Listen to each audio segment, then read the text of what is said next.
Saksakallan gunarnavasya Vande Guru Sri Charanaravindan.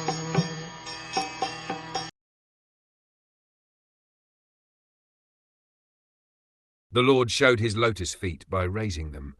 His lotus feet are the source of all awards achieved by devotional service free from material contamination.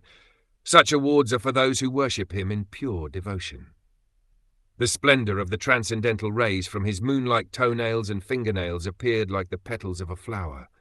The Lord fulfills the desires of everyone, just as one desires. Pure devotees are interested in achieving the transcendental service of the Lord, which is non-different from him. Therefore, the Lord is the only desire of the pure devotees, and devotional service is the only spotless process for achieving his favor. Srila Rupa Goswami says in his Bhakti Rasamrita Sindhu that pure devotional service is jnana karmadi anavritam. Pure devotional service is without any tinge of speculative knowledge and fruitive activities. Such devotional service is able to award the pure devotee the highest result, namely direct association with the Supreme Personality of Godhead, Lord Krishna.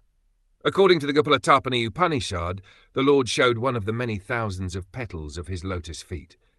It is said, Brahmanosav anavarata miyata stuta paradante so buddhyata gopa vesho mi purastat avir babuva.